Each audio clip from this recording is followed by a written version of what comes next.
guys. Good morning and welcome to Inside Tennessee. I'm your moderator, John Becker. We're taking a little bit of a departure from our typical political discussion and talking about legacy here.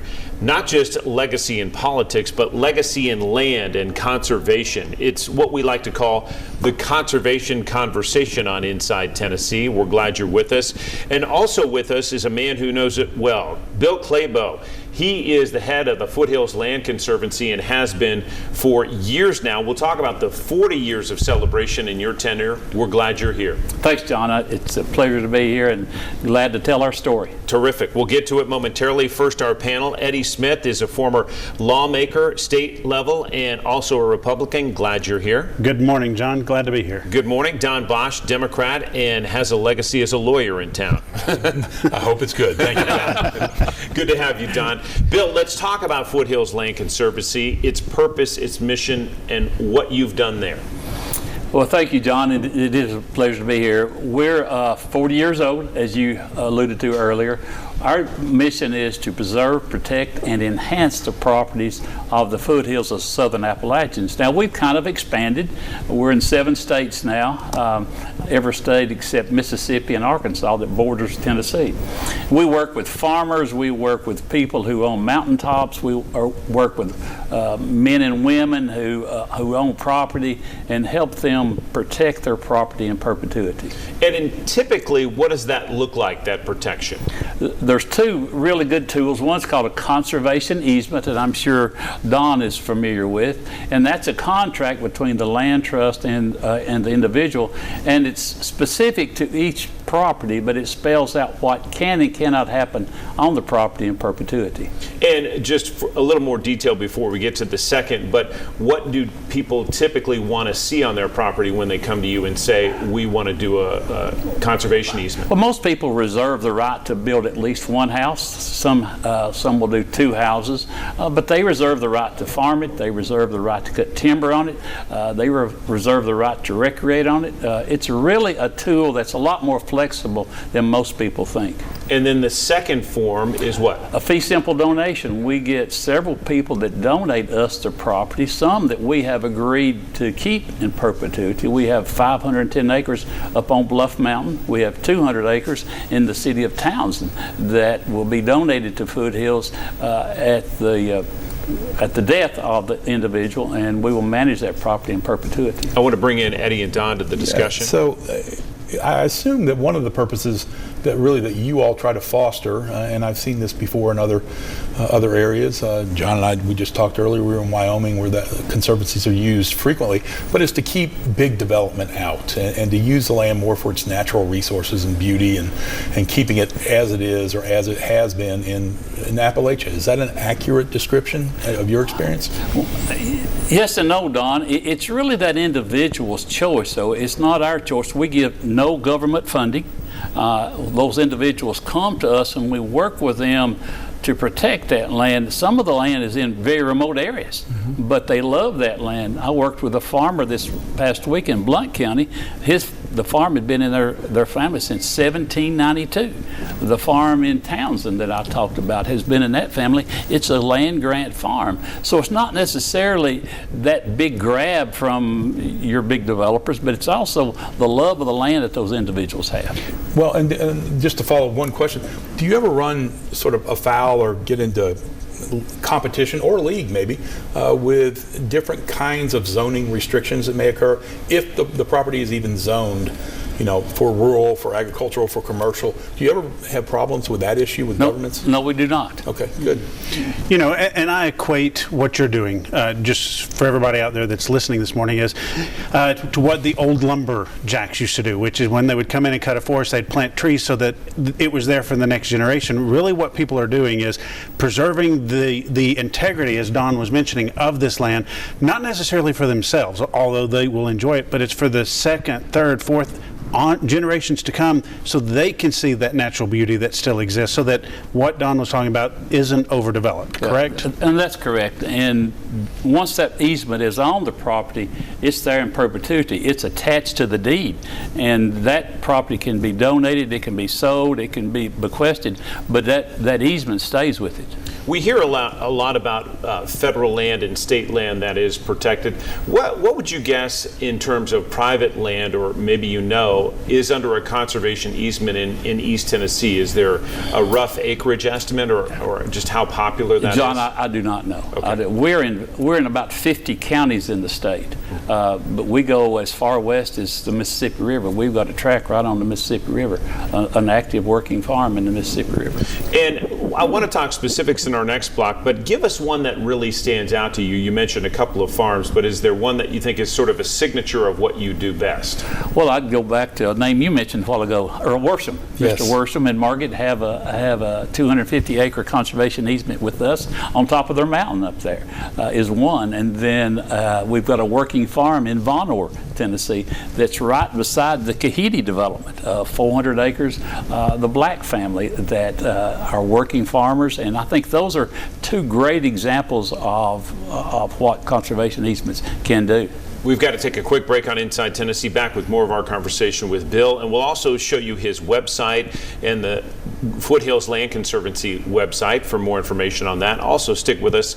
Our next guest, also in that business as well. We're back after this.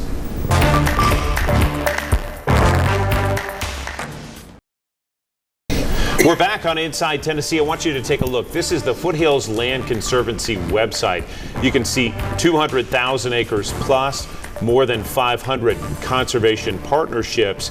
It's a nonprofit that is homegrown right here in East Tennessee, and we have the longtime director here, Bill Clabo, with us. We appreciate having you, sir, and Don Bosch. So, Bill, I know that one of the reasons people really like these things and look at these things, the tax benefits. Can you tell us a little bit about what the tax benefits might be by doing a land conservancy?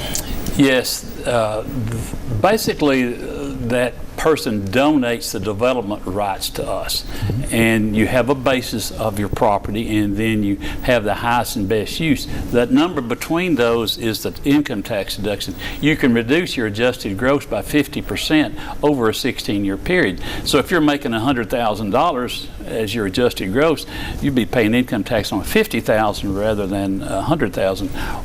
And some of these numbers get very big for your people, and without disclosing who those people are, because that would be quite the invasion. I mean, what are the ranges you see of benefits to citizens that take care of their property like this? 50,000 to over 100 million.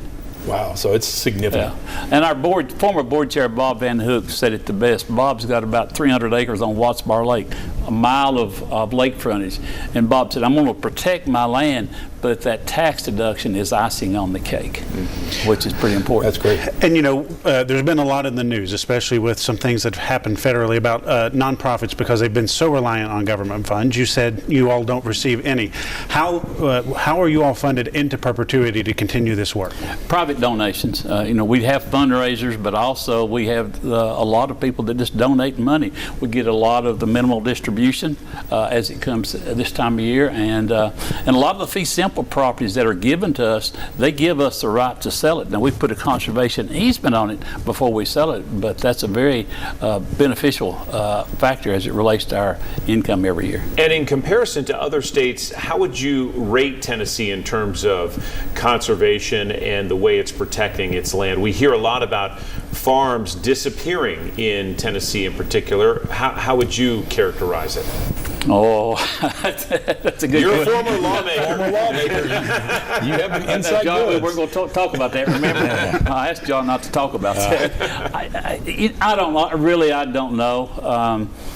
Other states have some very lucrative ways to help protect land. Of course, the governor has proposed something and the legislature has passed it. It's going to be really interesting to see how that comes out.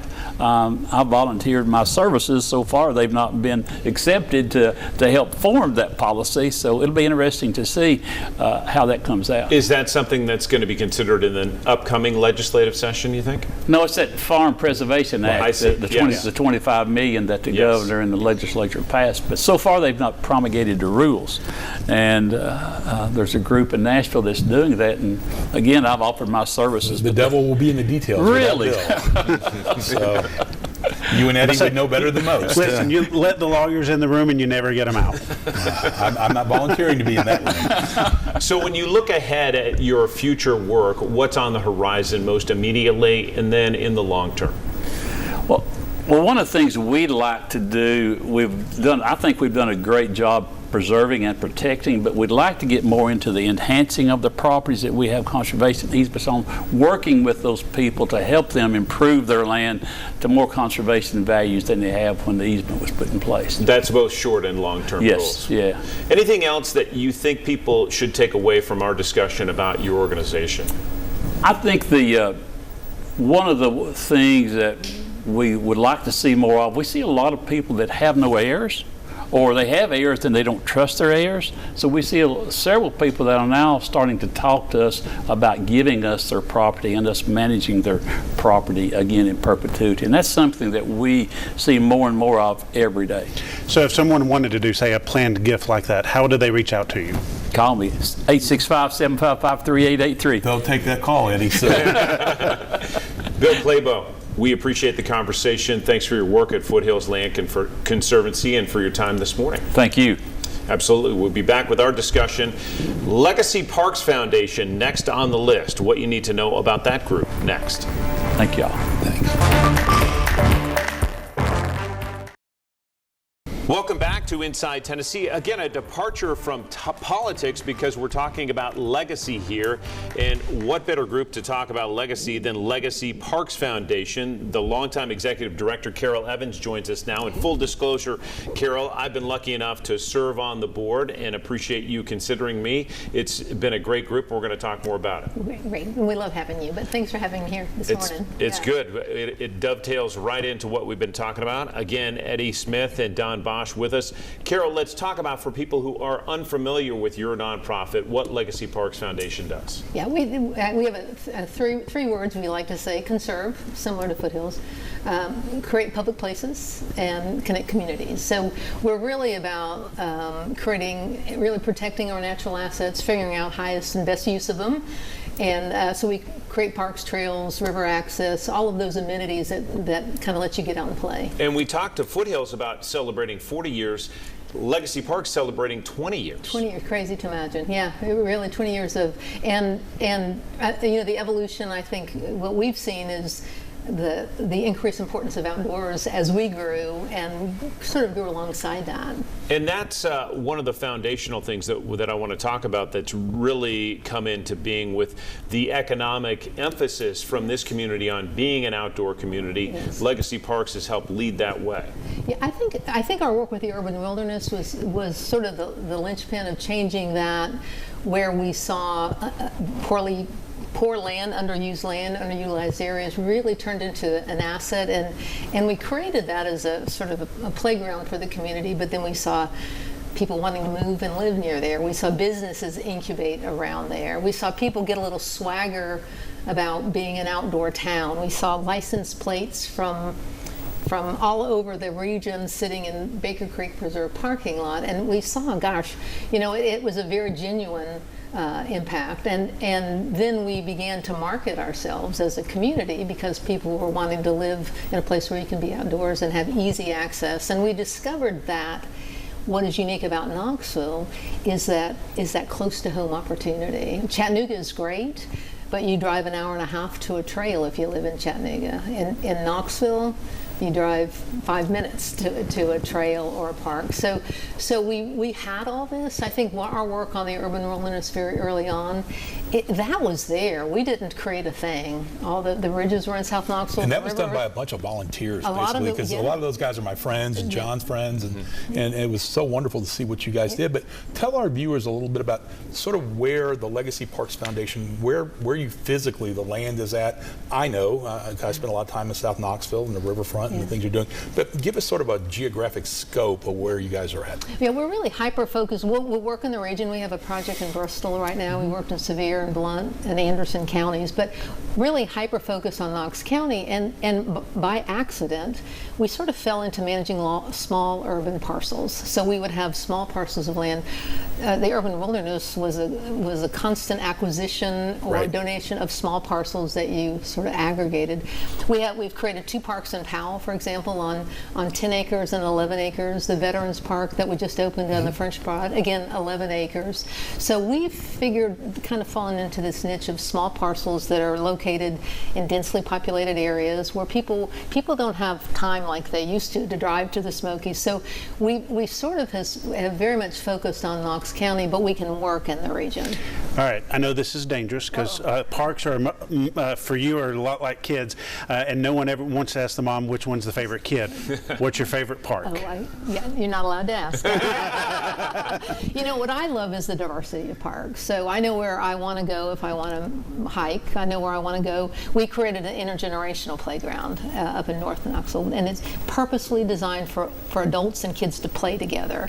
And so if I'm not in a good mood, I go over there and I watch people play with their grandkids and their grandparents and such. So I think we have a real diverse type of parks. What Legacy Parks does is we try to innovate a little bit and make it replicable. So what we'd love to see was another intergenerational park like that. We created the first adaptive mountain bike trails for people in wheelchairs, and the first but now there's 3 of them at Concord. So working small scale and managing ourselves outside of government, it allows us to be a little more innovative but create something that can be replicated. And thank you for saying that, because a lot of people think they know what Legacy Parks is. Think that, it's just South Knoxville, it's just the urban wilderness. You all are everywhere. We are. Urban wilderness is our first and most intense, but we're up to 16 parks that we've created. I think we've done about 65 miles of trail. We hold trail easements in Oak Ridge with DOE. So yes, we are sort of regional. Well, and you all had a fundraiser there a couple of years ago, decade ago now, over in South Knoxville, right where the French Broad and Holston Rivers meet at the headwaters of the Tennessee River. So I would recommend, if nothing else, people go check that out, because it's just very unique to see that land still preserved right there where the Tennessee River begins. Absolutely. And we do have those spectacular places. And I think you talked a little earlier about the conflict between development and conservation, and we've been fortunate that hasn't occurred. We take a lot of remnant land. We work with developers, because often land that's bad for development is great for recreation. All the reason South Knoxville is what we were able to do there is because it was underdeveloped, because of the topography. But all those rugged ridges and all of that is great for recreation. So we have a really compatible arrangement with development. In fact, we're working with the builder right now that I think we're going to get some property on the French Broad and have access there. So and you said you're right about, we have spectacular rivers here. We don't have a lot of access to them, so we're working on that as well. I want to dig into that just a little bit. We've got to take a quick break on Inside Tennessee. Back with more of Carol Evans, Legacy Parks Foundation, its impact, right after this.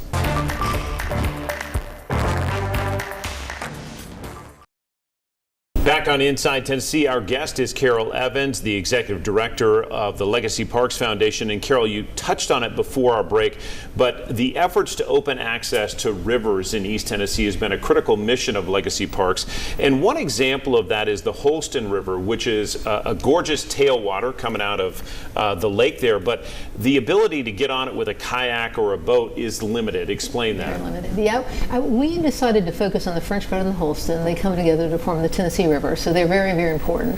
But we found exactly that, is that we tended to develop our riverfronts, and so the general public doesn't have much access. In fact, on the Holston, there was a 22-mile gap of public access. We were able to buy some property in the middle, but for most of us, some of us are better athletes than others, but a 5 to 7 mile interval is about what you're going to do. And so we're trying to create that.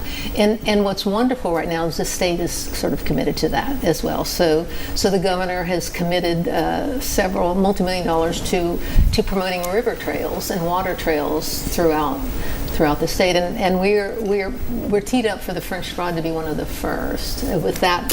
And what we're being very, very conscious of is making them fully accessible. So these beautiful adaptive docks, so anybody can get. And explain that right behind Powell High School, we're talking about a smaller access, Beaver Creek. Right.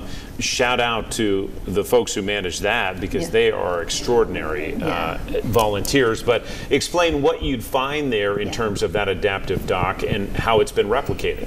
The Beaver Creek Water Trail, and that's where I think we have a number of amazing partnerships, and that's really how all this is happening. We're all very collaborative. So Beaver Creek Kayak Club was the one been championing this creek that runs the entire length of Knox County as a recreational amenity.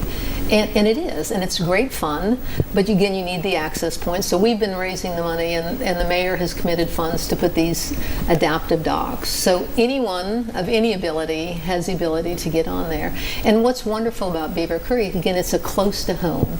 So if you think about the number of people that live in Powell and Carnes and Halls, and you could stop off on your way home from work. Yeah, and, toes wet in 10 minutes. Totally, right there. Well, and we talked when we were talking about the Foothills Conservancy, about developers. Sometimes, they get a bad rep. But then you were telling us off air about a potential of something that is coming down the road. So just share with our viewers how developers also work with you to help with that access. I think developers know that those are amenities that sell houses for them, and it makes it a place where people want to live. And we're working with one right now that we're fortunate we talked to early, that he's willing to redesign a bit of how the subdivision was laid out to create access for us, to create public access. Now that's a wonderful amenity for that neighborhood too, so it does benefit him, but we're great with that. And the same thing with Remnant Land, it benefits them. It's a charitable donation, but gosh, it benefits us too. So one of the things that I always see, I call it the curmudgeons of Knoxville, and they complain about why are we spending money on parks and why are we spending money on greenways and urban wilderness and things of that nature. What kind of economic impact do you see as a director of this conservancy? Yeah, well, Baker Creek alone, we know there was a Baker Center study that as a regional amenity, that in itself generates brings about people from all 25 over. million annually. Yeah. But what we're saying, the world shifted over the last 10 years. I was raised to get my college degree, to go find a job, and to move to where that job was. Our kids, their kids, future generations don't do that. They get their degree, they decide where they want to live. Yep. And then they find the job there. And so you've got to be an attractive community to live in. And quality of life is the number 2 requested amenity when businesses are looking to locate. That's right. Because they know they have to have happy employees. And so for economic development reasons alone, you want a community that offers... Draws businesses in, draws tourists in, hotel dollars, food dollars, all of those things. It increases. It doesn't ever really decrease the governmental coffers. And the other is, you can't manufacture mountains in Kansas. We have those. You can't create a river. Do you hear that, John? No mountains in Kansas. Yes, they're in Wyoming. But those are our unique assets. So why not fully take advantage of them? And as you mentioned, the outdoor industry in Tennessee is a $12 million industry. So. Well, Carol Evans, we appreciate the conversation and the perspective. Best of luck in the next 20 years with Legacy Parks Foundation. Do we have your commitment? You're staying on as executive director. Why don't you ask just for a year? Just asking for the board. Yeah. We appreciate it, Carol. Thanks so much. Eddie, Don, we appreciate it. Thank you for watching. Again, a little departure from the normal political discussion, but we'll be back next week talking about the city election here in Knoxville coming up in November. Until then, we bid you adieu, and we'll see you on the trail.